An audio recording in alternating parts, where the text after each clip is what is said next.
Hello guys, j'espère que vous allez bien. Bienvenue sur Ladoa, It's About Everything. Et cette fois-ci, on va aller sur, comment dirais-je, c'est du relationnel, mais ça expose une personne qui a vécu dans une relation toxique. Elle l'a partagé elle a fait une entrevue, elle parlait de sa relation toxique. Son nom c'est Gina. À l'époque, elle a fréquenté, elle est l'ex d'une très grande personne connue. On parle de l'ex de Didi. Et dans son témoignage, elle nous a parlé un peu du cheminement d'une relation toxique. Et pourquoi on retourne sur ça? Parce que je sais que beaucoup de personnes, autant des hommes ou des femmes, peuvent se retrouver dans des relations toxiques. Et des fois, les signes, ils viennent, mais on n'est pas conscient des signes sur le coup parce qu'on veut donner la chance de dire, ah, mais peut-être c'est moi qui a mal agi et quoi que ce soit. Bref, si c'est le déclic de revenir en montrant qu'est-ce que quelqu'un a vécu dans une relation toxique, c'est le déclic de vous faire dire que ça vaut pas la peine, on le partage, on revient dessus. En espérant que ça peut dire, hé, mais je suis dans une relation et puis je sens des petits signes. Gardez-le pas pour vous. Il y a des associations, en vrai, il y a des vraies associations qui peuvent soit vous écouter des lignes d'écoute ou que vous pouvez vous rendre si ça escalade. Mais ne pensez pas que vous avez le contrôle. Parce que dans ce type de relation, on n'a jamais le contrôle. Même quand tout semble beau, c'est pas beau. Comme on dit, tout ce qui brille n'est pas de l'or. It's about everything, on est chez la Doha. On y va sans perdre l'instant.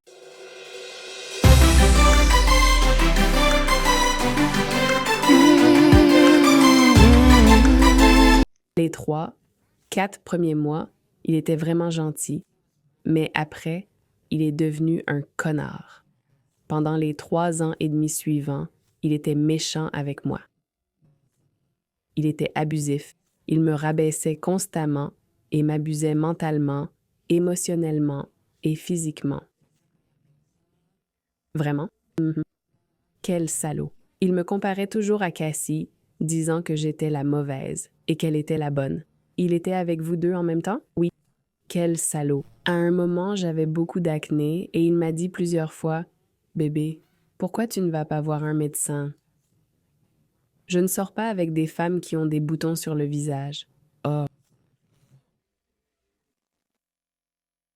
Donc, déjà ici, juste pour vous dire, c'était lors de son entrevue qu'elle avait faite avec la YouTubeuse, notre très, très chère YouTubeuse. Vous connaissez le nom, vous l'avez entendu parler, Tashake. Vous savez, celle qui doit près de plein de millions à notre très chère Cardi B parce que elle est allée trop loin avec Cardi B. Tu déranges pas Cardi B. Mais au-delà de ça, elle s'est comme rattrapée et là maintenant, elle est très constructive dans ses entrevues et elle était dans les premières personnes à recevoir des personnes directement qui ont vécu des situations dans l'entourage de Didi. Dès le départ, elle commençait à aller recevoir les personnes, donc on peut lui donner cette fleur-là pour ça. Et la phrase qu'on voit qu'on retient de Gina quand elle commence, elle dit, tu sais, les 3 premiers mois qu'elle avait passé, tu sais, au début, quand elle avait passé avec Didi, Didi était comme parfait. Mais quand je dis parfait, il était super gentil, il avait une belle personnalité, attentionné, plein de cadeaux. Il était même drôle, coquin. Il était comme... Tout se passait bien, il la complimentait. Tu sais, elle se sentait comme une princesse dans les 3 premiers mois. Elle était justement en phase de confort. Et ça, moi, j'appelle, dans le côté relationnel, c'est pas moi qui l'appelle. Moi, je dis, moi, j'appelle, je prends pas l'honneur des psychologues, des psychothérapeutes, mais ça s'appelle du love bombing. Ça, c'est l'amour que, tu sais, quand la personne qui veut prendre possession de toi, il te donne un type d'amour, il te fait croire que c'est de l'amour, mais extra, en excès. Donc, il commence à te voir, tu sais, le genre de personne qui commence à peine à te voir, il commence à déjà te parler d'amour, que tu es la personne de sa vie. Il commence à te dire des je t'aime, je me vois pas sans toi. Tu sais, mon cœur fait bip, bip, bip. Et puis, ils commencent à te faire des cadeaux rapides. Souvent, quand la personne a de l'argent ou pas d'argent, ils vont te faire des cadeaux. Ils vont essayer de t'impressionner des restaurants, des sorties gastronomiques. Tu sais, ils vont essayer de te... Des fois, ils vont faire semblant même de te présenter à certains proches pour montrer que tu fais partie de leur milieu. Bref, tout va sembler va tellement escalader vite que tu vas rapidement te mettre en zone de confort avec cette personne. Et que quand tu es dans l'emprise de cette personne, que tu es en zone de confort avec cette personne, mais c'est là l'enfer commence pour toi. Et là, il va commencer des fois, certaines fois, à lever le ton sur toi. Donc, il va parler, il va hausser le ton en te parlant comme «Oh». Et toi, tu vas faire comme «Ok», tu vas te mettre en cause parce qu'ils sont souvent très manipulateurs.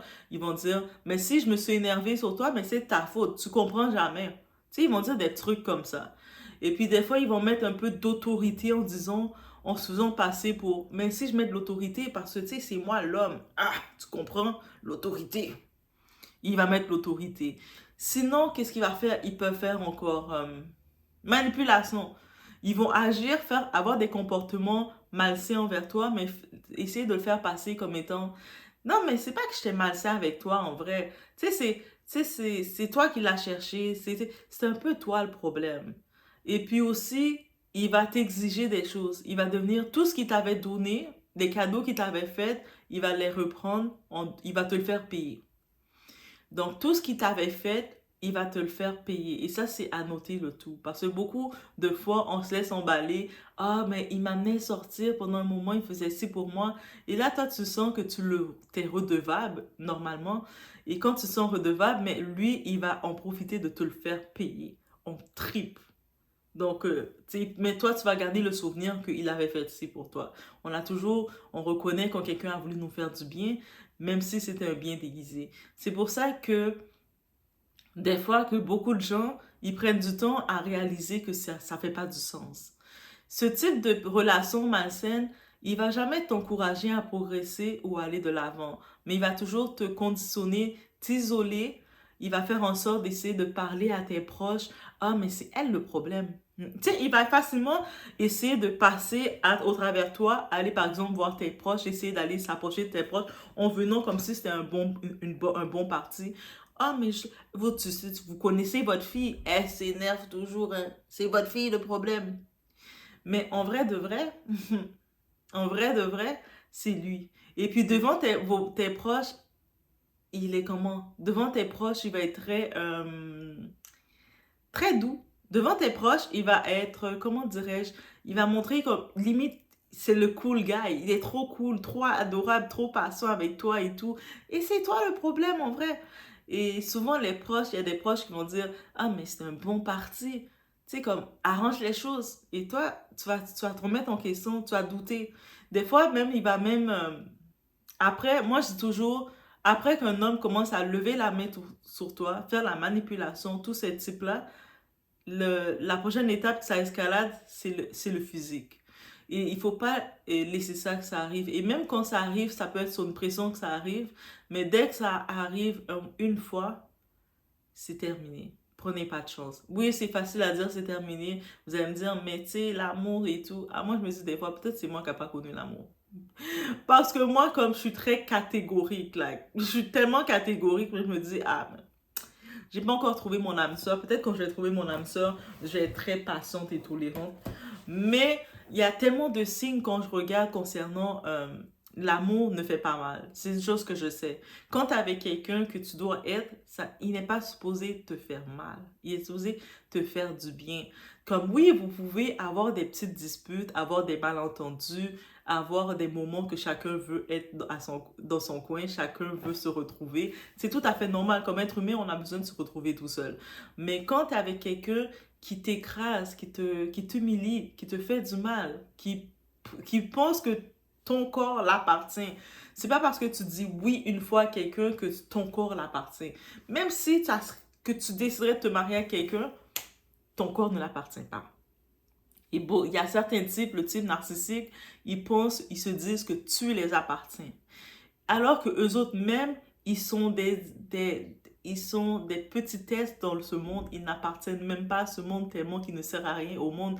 Ils sont des polluants dans ce monde, mais ils pensent qu'ils peuvent te contrôler, t'appartenir et que leur devoir, c'est te diminuer. Et puis, ils vont essayer de faire en sorte, même dans tes accomplissements, ils vont jamais te féliciter, te récompenser parce que leur but, c'est de te diminuer pour pouvoir se dire qu'ils gardaient le contrôle sur ton état. Ça, c'est des signes assez d'une relation malsaine et il ne faut pas tolérer ça. Même pas un peu. Il ne faut pas tolérer ça et je vous dis, même pas un peu. Et là, je vous laisse écouter une autre petite partie de cette entrevue et on l'écoute ensemble. On regarde qu'est-ce qu'elle a vécu. Et ça vous dérange de me dire ce qui s'est passé avec cette grossesse? Je lui ai dit et il a fait genre, tu vas avorter, hein? Et là, j'ai dit, et je sais pas encore.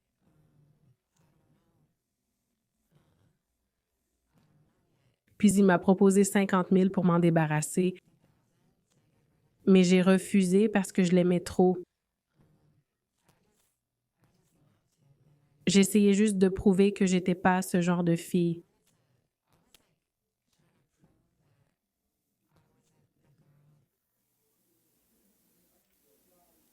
Celle qui est avec lui pour le fric. Je tiens vraiment à lui, c'est tout. Et je voulais juste qu'il soit gentil avec moi, c'est tout. J'ai dit, je veux pas de ton argent. Je veux juste que tu sois gentil avec moi, que tu gardes le bébé ou non.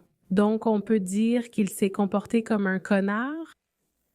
Offrir 50 000 pour avorter, il devait vraiment pas vouloir ce bébé. À l'anniversaire de Meek Mill. D'accord.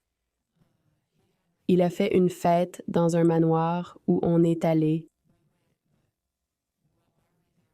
J'étais là, puis Puff, puis Meek. C'était moi, Puff et Meek. Puff s'est penché pour parler à quelqu'un, dire bonjour. Alors je me suis tournée vers Meek et j'ai dit « Bon anniversaire ».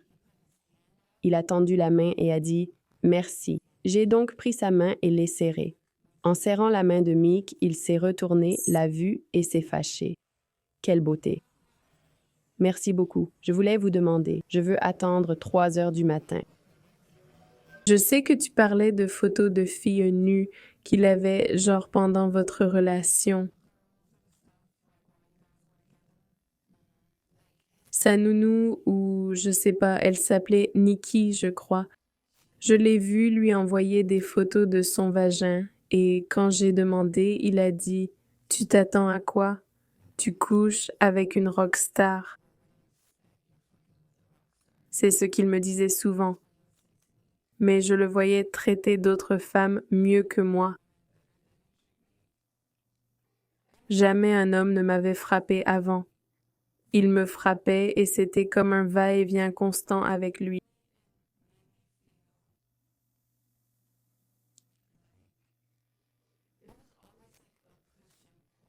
Il m'attirait et me repoussait en même temps. Ça me perturbait.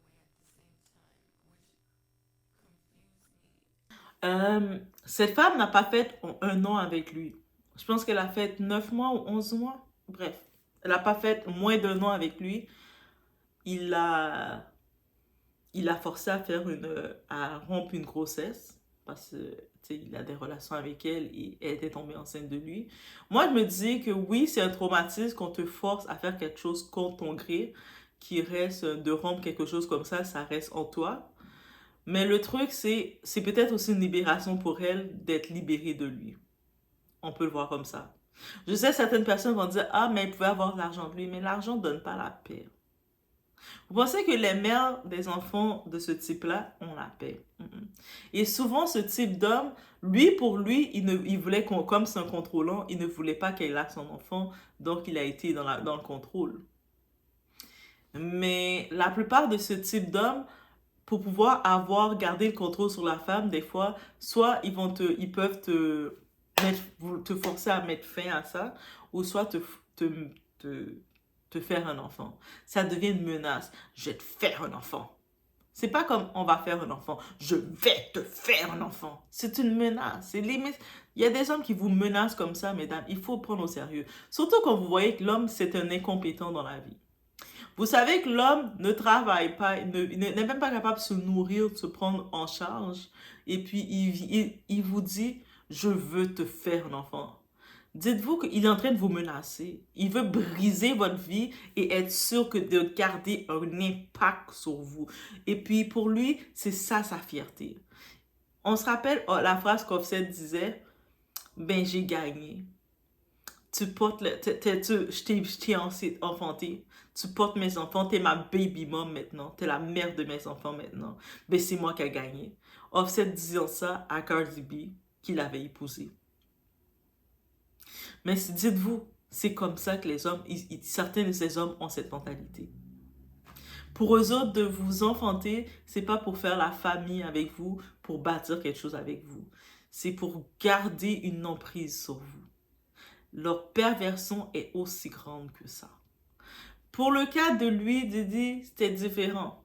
Il voulait plus rien, il voulait vraiment la retirer.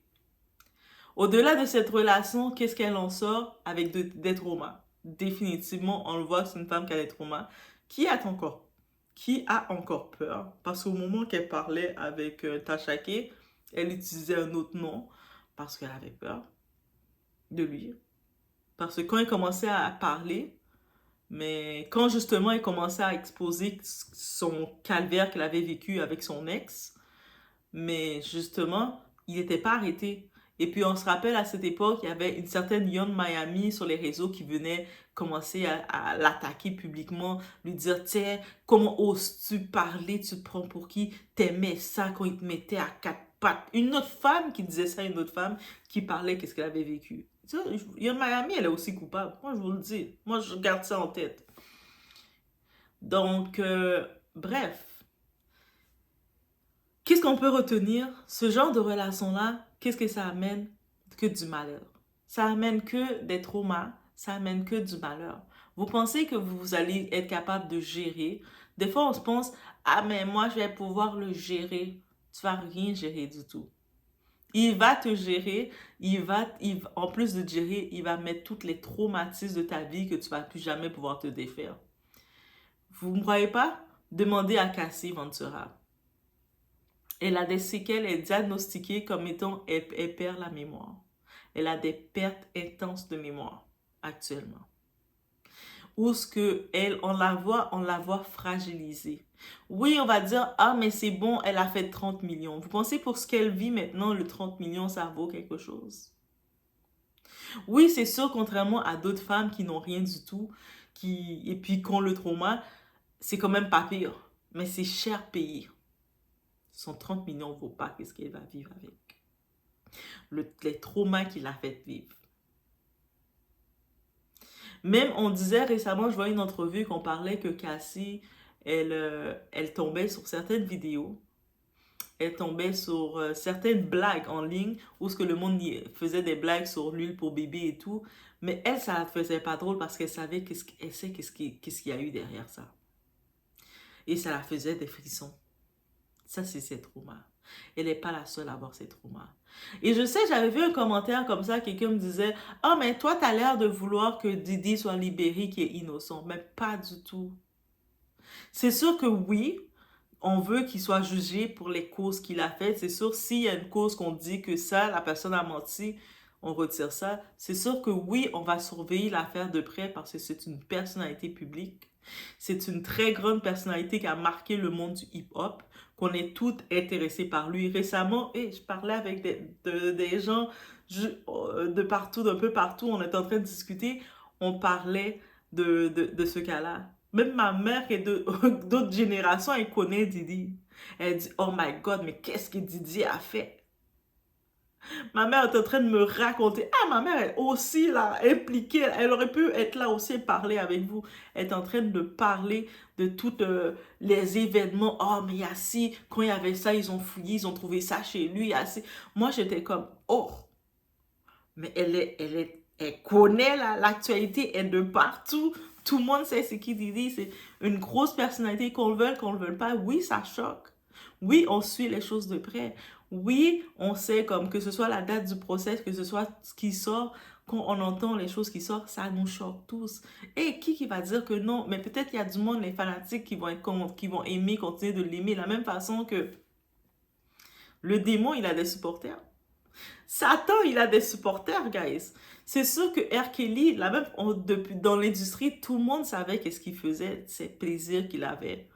Mais le temps, quand il était dans l'industrie, il était protégé, il avait ses trucs, il continuait de faire qu'est-ce qu'il faisait, jusqu'à ce qu'un moment, il voulait le retirer comme ok, c'est bon. Et je pense que la partie qu'on voulait le retirer, R. Kelly, c'est que il réclamait d'acheter des droits, de racheter ses royalties. Je sais pas qu'est-ce qu'il avait réclamé, mais il a réclamé quelque chose, on l'a retiré.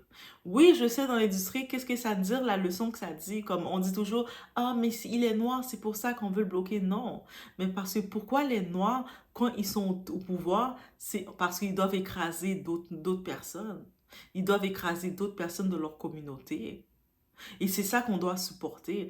C'est-à-dire que si lui, Didi, était pas dans le tort, il n'avait pas fait tout ce qu'il a fait, même s'il aurait eu des problèmes avec d'autres personnes, parce qu'on sait, avec des JO, là, l'histoire de Tequila, Ciroc et toutes ces choses-là, s'il était, lui, il était quand même correct et droit dans ce qu'il faisait.